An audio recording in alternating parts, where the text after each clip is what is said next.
या स्पीड न्यूजचे प्रायोजक आहेत क्रिस्टल्स ड्रीम स्पेस।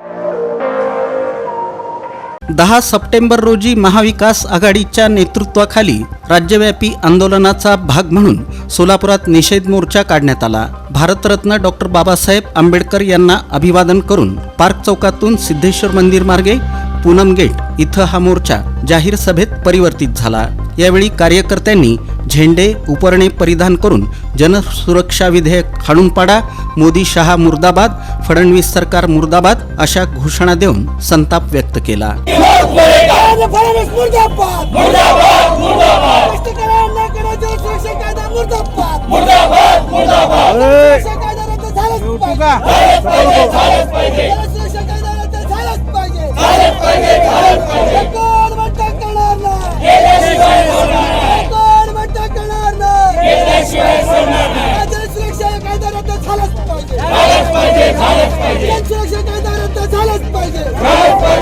यावेळी माजी आमदार नरसय्या आडममास्तर, ॲडव्होकेट एम.एच. शेख, काँग्रेसचे शहर अध्यक्ष चेतन नरोटे, राष्ट्रवादी काँग्रेस शरदचंद्र पवार पक्षाचे ज्येष्ठ नेते बळीराम काका साठे, शिवसेना उबाठाचे जिल्हा प्रमुख प्राध्यापक डॉक्टर अजय दासरी, काँग्रेसचे प्रवक्ते प्राध्यापक अशोक निंबर्गी, राष्ट्रवादी काँग्रेस शरदचंद्र पवार पक्षाचे सोलापूर शहर अध्यक्ष सुधीर खरटमल, माजी महापौर आरिफ शेख, सुशील बंदपट्टे, भारत जाधव, प्रताप चव्हाण, युसुफ शेख मेजर आदींनी आपले विचार मांडले। लखपती 13 मिळकतदारांच्या मिळकतींचा लिलाव करण्यात येणार होता। त्यापैकी 3 मिळकतदारांनी थकीत रक्कम भरली, त्यामुळे 10 मिळकतींचा लिलाव पुकारण्यात येणार असल्याची माहिती महापालिका प्रशासनानं दिली। उरलेल्या थकबाकीदारांना रक्कम भरण्यासाठी 15 सप्टेंबरची मुदत देण्यात आली आहे। ही माहिती पालिका उपायुक्त आशिष लोकरे यांनी दिली। महापालिकेनं 13 मिळकतींचे लिलाव जाहीर केले होते। त्यांना थकबाकी भरण्यासाठी अंतिम मुदत 9 सप्टेंबर अशी दिली होती। विकास पोपट सावंत यांनी 5,62,007 रुपये, ज्योत्स्ना मयूर आणि ऐश्वर्या वीरभद्र बसवंती यांनी 13,73,321 रुपये, तसंच ज्योत्स्ना मयूर आणि ऐश्वर्या वीरभद्र बसवंती यांनी आणखी एका मिळकतीचे 13,73,321 रुपये भरले। त्यामुळे यांच्यावरील लिलावाचं संकट टळलं। मात्र उर्वरित 10 जणांच्या मिळकतींचा लिलाव होणार आहे। यात सहभाग घ्यावा असं आवाहन उपायुक्त आशिष लोकरे यांनी केलं। सध्या सोलापूर महापालिकेचं शासकीय लेखापरीक्षण सुरू असून बांधकाम, रस्ते, गवसू, भूमी मालमत्ता, मशिनरी अशा विविध विभागांचं लेखापरीक्षण करण्यासाठी शासकीय लेखापरीक्षक आले आहेत। या अंतर्गत या विविध विभागांच्या सुमारे 110 फायलींची तपासणी करण्यात येणार आहे। मात्र सध्या 110 पैकी केवळ 10 ते 15 फायलीच तपासणीसाठी उपलब्ध झाल्या असून अन्य फायलींचा थांगपत्ताच नसल्यानं या फायली शोधण्यात मोठ्या प्रमाणात पालिकेची प्रशासकीय यंत्रणा गुंतली आहे। कोणत्याही परिस्थितीत या फायली मिळणं गरजेचं आहे। तसं न झाल्यास प्रति फाईल 25,000चा दंड ठोठावण्याचा इशारा शासकीय लेखापरीक्षकांनी दिला आहे। त्यामुळं प्रशासनाचे धाबे चांगलेच दणाणले आहेत।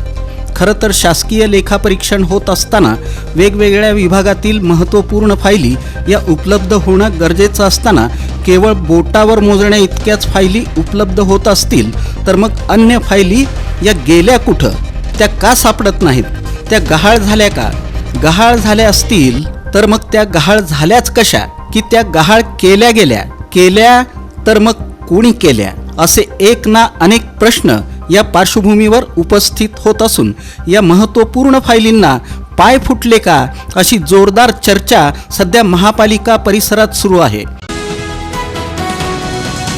सुपरस्टार अक्षय कुमार, आमदार देवेंद्र कोठे आणि माजी नगरसेवक प्रथमेश कोठे या तिघांच्या वाढदिवसानिमित्त जुनाविडी घरकुल सोना चांदी अपार्टमेंट समोर खिलाडी फाउंडेशनच्या वतीनं सुरेश जगलेकर यांनी रक्तदान शिबिराचं आयोजन केलं होतं।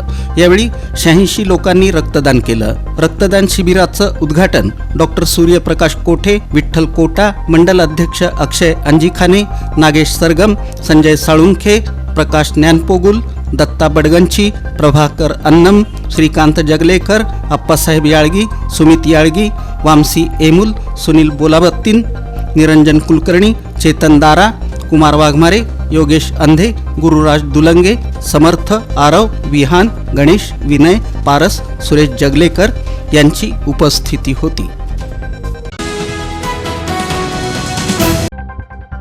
बार्शी तालुक्यातील सासुरे गावात सोमवारी रात्री घडलेल्या एका दुःखद घटनेत गोविंद जगन्नाथ बर्गे वय 38 या तरुणाचा गोळीबारात मृत्यू झाला. गोविंद हा कारमध्ये मृत आढळून आला. त्याच्या डोक्यात गोळी लागली होती.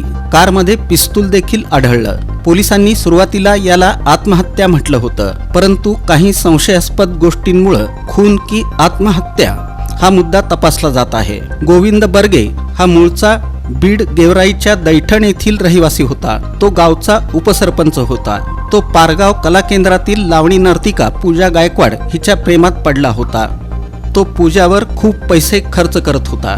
यामध्ये सोन्याचे दागिने, सुमारे 2.5 लाख रुपयांचा मोबाईल यांचाही समावेश होता. काही दिवसांपूर्वी प्रेमी युगुलांमध्ये वाद सुरू होता. हा वाद सोडवण्यासाठी गोविंद बर्गे हा सोमवारी रात्री त्याच्या सॉनेट कारमधून सासुरे गावातील पूजाच्या घरी पोहोचला. मंगळवारी सकाळी वैराग पोलिसांना गाडी पार्क केल्याची माहिती मिळाली. घटनास्थळी पोहोचल्यानंतर गोविंद हा कारमध्ये मृतावस्थेत आढळला. पोलिसांनी घटनास्थळी पंचनामा केला. बार्शीचे उपविभागीय पोलीस अधिकारी अशोक सायकर आणि वैराग पोलीस ठाण्याचे पोलीस निरीक्षक कुंदन गावडे यांच्या नेतृत्वाखालील पथक तपास करत आहे. ही आत्महत्या आहे की खून याचा तपास पोलीस करत आहेत. या घटनेनं संपूर्ण परिसरात खळबळ उडाली आहे. आंतरराष्ट्रीय साक्षरता दिनानिमित्त लक्ष्मीबाई तिप्पण्णा दासरी मराठी प्राथमिक शाळा आणि लायन्स क्लब ऑफ सोलापूर सेंट्रलच्या वतीनं विडी कामगारांच्या निरक्षर महिलांना साक्षरतेचे धडे गिरवण्यात आले. या प्रसंगी लायन्स क्लब सेंट्रलचे अध्यक्ष स्वामीनाथ कलशेट्टी, माजी अध्यक्ष विठ्ठल सारंगी, शाळेच्या मुख्याध्यापिका शुभांगी भडंगे, इंदिरा कुडक्याल, साक्षरता अभियानाच्या शाळेतील प्रमुख रमादेवी काडगी यांच्यासह सर्व महिला भगिनी, स्वयंसेवक, शाळेतील विद्यार्थी उपस्थित होते. साक्षरतेचं महत्त्व काही विद्यार्थ्यांनी घोषवाक्य सादरीकरणानं पटवून दिलं. या स्पीड न्यूजचे प्रायोजक आहेत क्रिस्टल्स ड्रीम स्पेस. सर्व सुविधांनी युक्त शहरालगतचा अद्ययावत प्रकल्प, luxurious residential open plots, concrete road, पाण्याची सोय, स्ट्रीट लाईट अशा सुविधांसह मंदिर, योगा केंद्र, open gym, children park, open amphitheatre, निसर्गरम्य वातावरणात नवजीवन अनुभवण्यासाठी पुणे रोड बाळे इथल्या क्रिस्टल्स ड्रीम स्पेसला प्रत्यक्ष भेट द्या. ऑफिस क्रिस्टल डेव्हलपर्स, ICICI बँकेजवळ, पार्क चौक, सोलापूर. संपर्क 820 099 827 आणि 91 45 509 509.